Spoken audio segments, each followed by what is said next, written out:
Bismillahirrahmanirrahim. Assalamualaikum warahmatullahi wabarakatuh. Alhamdulillahilladzi hadana lihada wa ma kunna linahtadiya laula an hadanallah.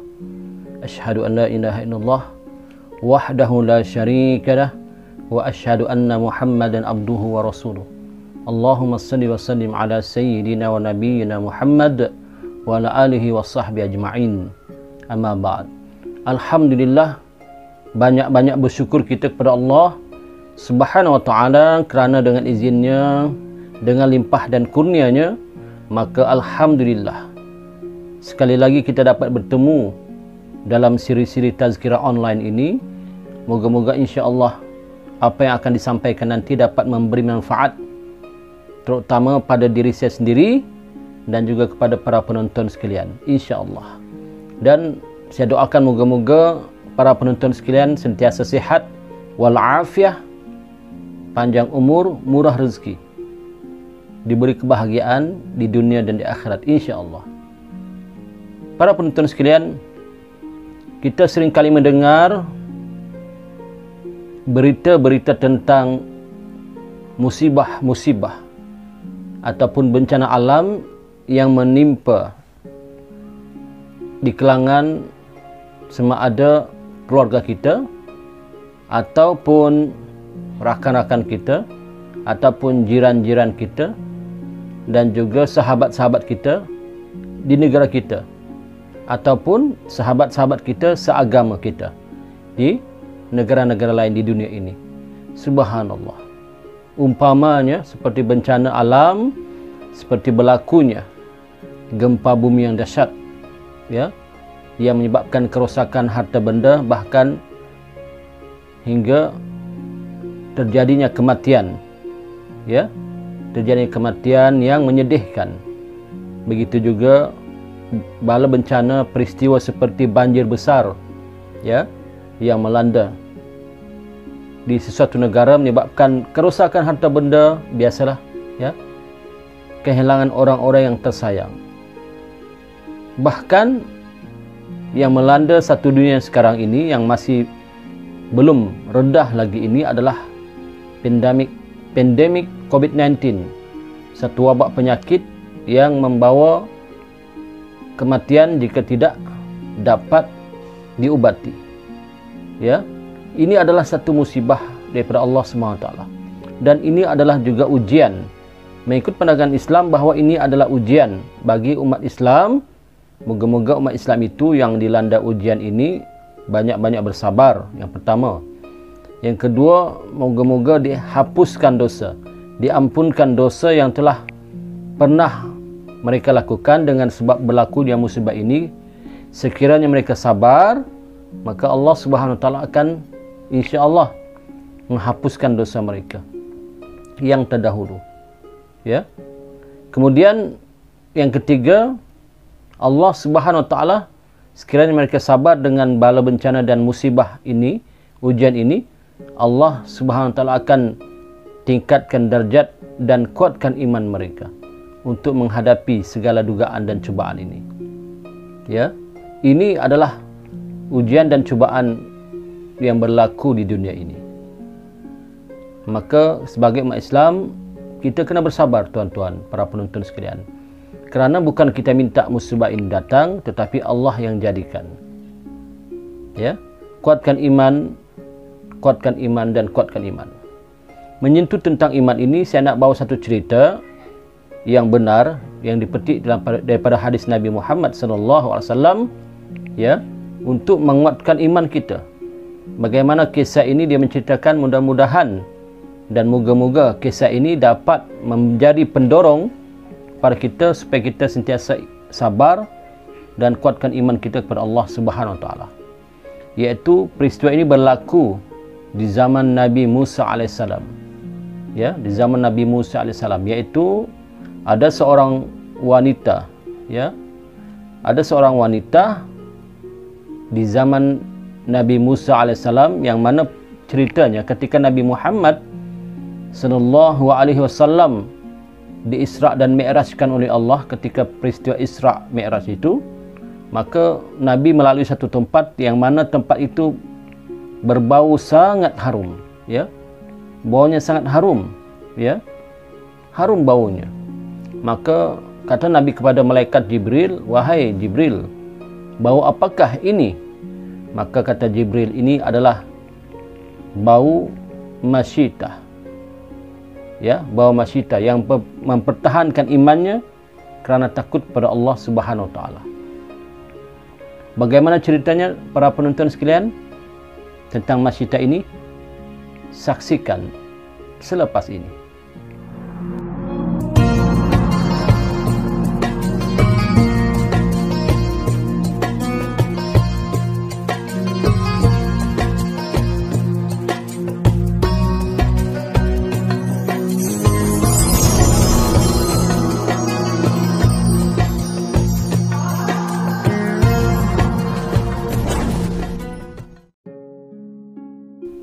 Alhamdulillah bertemu kembali. Masyitah. Masyitah ini bahasa Arab. Dia sebenarnya sikat, ya, mistun. Mistun. Kalau untuk wanita dipanggil masyitah, artinya tukang sikat wanita. Masyitah artinya tukang sikat wanita. Namanya sebenarnya bukan masyitah, tetapi yang ditulis di dalam hadis, oleh kerana dia adalah seorang tukang sikat wanita, maka dipanggil dia masyitah. Iaitu masyitah ini adalah tukang sikat ataupun di antara pembantu rumah, ya, ataupun amah di dalam istana Fir'aun. Fir'aun ini ketika zaman Nabi Musa alaihissalam adalah seorang manusia yang derhaka kepada Allah. Sedia maklum, yang kita ketahui, yang mengaku Tuhan kepada manusia di kala itu, di waktu itu, dengan berkata, "Ana rabbukumul a'la," akulah Tuhan kamu yang maha tinggi. Subhanallah, maha suci Allah. Inilah kejahatan dan kesombongan Fir'aun. Sedangkan dia maklum dia adalah seorang makhluk juga, yang mana makhluk yang tidak ada perbezaan dengan makhluk-makhluk lain, tidak ada perbezaan dengan manusia yang lain, sama juga. Tidur, makan, buang air besar, qada hajat dan sebagainya. Cuma ada satu kelebihan yang dimiliki oleh Fir'aun, iaitu Fir'aun ini dia tidak pernah sakit, tidak pernah demam selesma ke apakah tidak. Inilah kelebihan pada diri Fir'aun yang Allah bagi, menyebabkan dia kufur nikmat, dia kufur pada Allah hingga dia menyangka dirinya hebat dan mengaku Tuhan. Subhanallah. Maka di dalam istana Fir'aun itu dia ada anak wanita, anak perempuan, ya. Sedia maklum Fir'aun ini dia tidak ada anak laki-laki kerana dia telah dinasihatkan oleh para dukunnya ataupun peramal-peramalnya, ataupun dipanggil ahli sihirnya ataupun ahli nujumnya, kepada Fir'aun, mengatakan, "Wahai Fir'aun, satu masa nanti akan ada muncul seorang kanak-kanak ataupun seorang bayi membesar, bayi laki-laki yang membesar, kemudian bayi itu akan menentang Fir'aun." Oleh sebab itulah Fir'aun mengarahkan setiap kelahiran bayi-bayi ketika itu, terutamanya bayi laki-laki, memang bayi laki-laki akan dibunuh. Ya, ini cerita Nabi Musa AS yang panjang ceritanya. Tapi saya nak ceritakan pada kali ini adalah tentang masyitah. Bagaimana kekuatan keimanan, kesungguhan masyitah dalam mempertahankan imannya. Ini harus dicontohi. Bukan setakat dicontohi oleh kaum-kaum ibu, kaum-kaum wanita, bahkan semualah, tak kira laki-laki atau wanita. Bagaimana kekuatan iman masyitah mempertahankan dirinya ketika itu.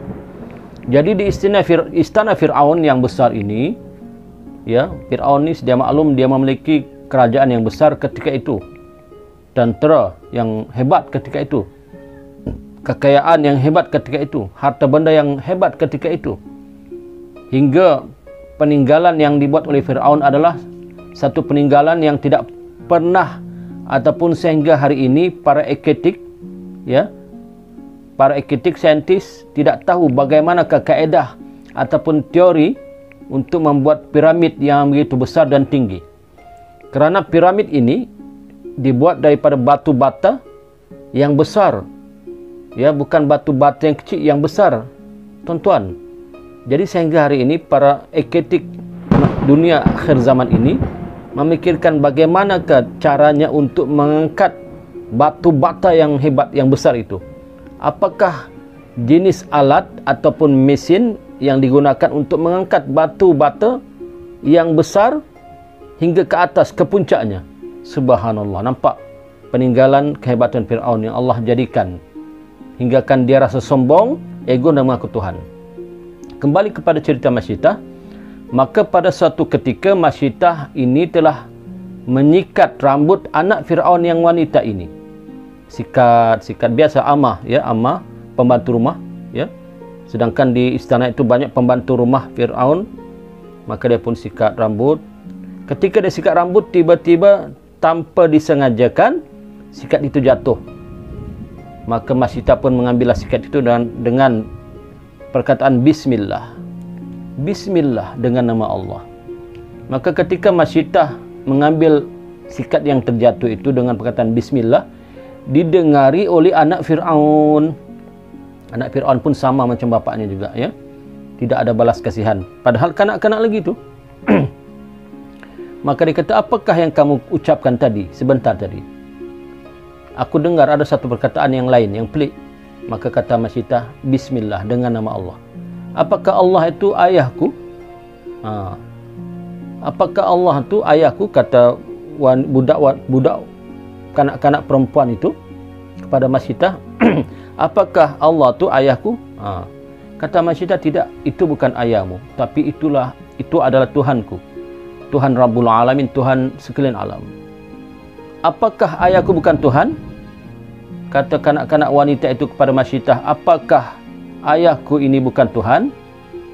Maka kata Masyitah, Rabbi wa Rabbuki wa Rabbu abiki. Kata Masyitah, sesungguhnya Tuhanku, Tuhanmu dan Tuhan ayahmu adalah Allah. Rabbi wa Rabbuki wa Rabbu abiki, Allah, kata Masyitah. Maka kata kanak-kanak perempuan ini, dia kata, aku akan laporkan kepada ayahku apa yang kamu ucapkan sekarang ini. Nampak? Ya, kanak-kanak anak Fir'aun pun subhanallah ikut ayahnya juga, ya. Maka dilaporkanlah kepada Fir'aun.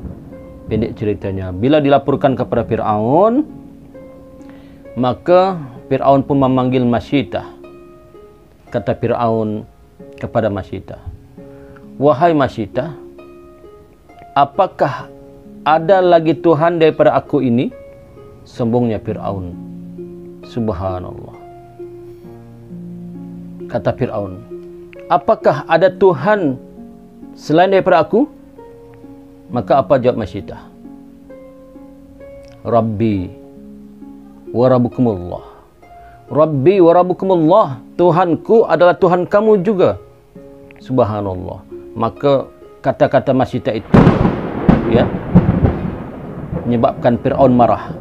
Fir'aun marah, tuan-tuan, kerana ketika itu seluruh rakyat Fir'aun ketika itu menyembah Fir'aun, kecuali yang beriman dengan Nabi Musa AS.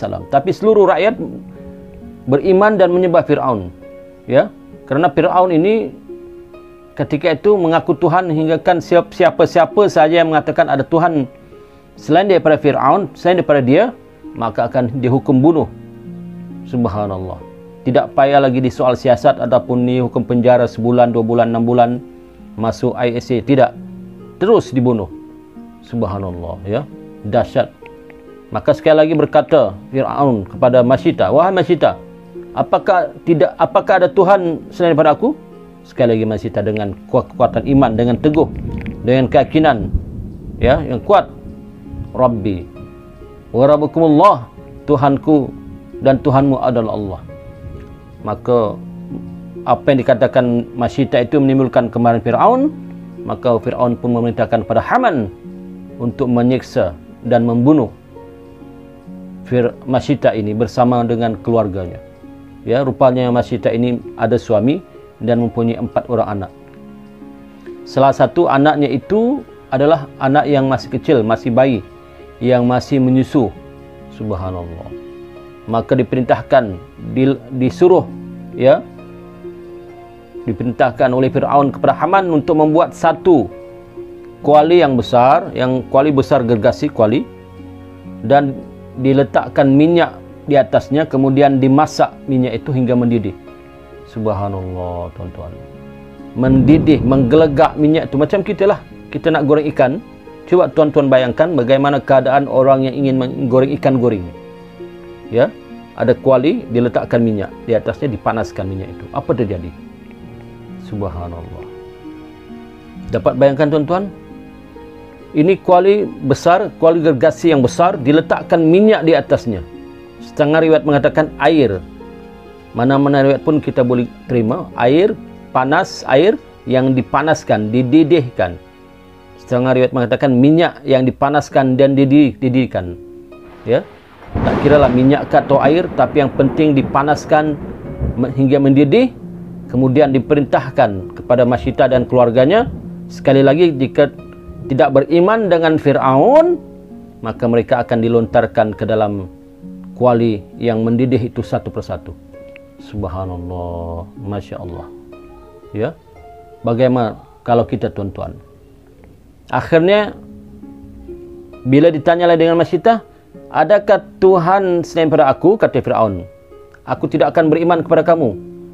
Sesungguhnya Tuhanku Allah, Rabbi wa Rabbukumullah. Maka bila Masyidah berkata begitu, dilontarlah suaminya dahulu. Maka meninggallah suaminya, syahidlah suaminya. Kemudian begitulah seterusnya hingga ke anak-anaknya yang tiga itu. Ketiga-tiga syahid. Yang terakhir adalah Masyidah dengan bayinya yang masih kecil, yang masih menyusu, ya, yang masih menyusu. Maka dalam keadaan itu, sekejap Masyidah maju, sekejap Masyidah mundur, maka datanglah syaitan berbisik kepada Masyidah, wahai Masyidah, janganlah terjun, ingatlah bayimu yang masih kecil. Tetapi tiba-tiba bayi itu bercakap, tuan-tuan. Tiba-tiba bayi yang masih menyusu itu bercakap kepada ibunya, wahai ibu, janganlah takut. Sesungguhnya kita berada dalam hak, kita berada kebenaran. Janganlah takut, sesungguhnya kita berada dalam kebenaran, kata anaknya. Subhanallah, ya. Setengah riwayat mengatakan, wahai ibu, ikutlah jejak ayah dan adik-beradik yang lain, kerana surga menanti kita. Subhanallah, ya. Maka mendengar kata-kata anaknya itu, anak Masyidah itu, maka Masyidah tanpa fikir panjang, lillahi ta'ala, kerana Allah, kerana mempertahankan akidah iman, terjun ke dalamnya. Subhanallah. Maka wafatlah Masyidah dengan suami dan anak-anaknya, mati syahid. Mati syahid. Inilah yang tercium baunya sangat harum, melebihi bau kasturi yang dihidu oleh Nabi Muhammad SAW ketika Isra dan Mi'raj itu. Nampak, tuan-tuan, iktibar kita bagaimana seorang wanita yang mempertahankan imannya kerana Allah, menguatkan keyakinan kerana Allah, demi Allah, maka sanggup terjun daripada mati dalam keadaan kufur. Maka berlanjutan kisah ini hinggalah Fir'aun dengan kuncu-kuncunya, dengan pengikut-pengikutnya. Akibatnya, akhirnya, pendek cerita, Allah musnahkan kerajaan Fir'aun di zaman Nabi Musa AS, dengan Fir'aun dan tenteranya 500.000 orang yang mengejar Nabi Musa ke Laut Merah itu, tenggelam semuanya, mati semuanya, kelemasan, mati lemas semuanya. Subhanallah, ya. Maka inilah satu iktibar, satu cerita sebagai tauladan kita, suri tauladan kita. Moga-moga kita dapat petunjuk dan hidayah supaya jangan kita mudah lemah, ya. Bila ada bencana alam, musibah yang menimpa kita pun lemah semangat, putus asa, jangan lemah semangat, jangan putus asa. La taqnatu min rahmatillah. Ya, jangan kamu berputus asa dari rahmat Allah, tuan-tuan. Sekian, wabihi wallahu a'lam. Assalamualaikum warahmatullahi wabarakatuh. Bertemu lagi.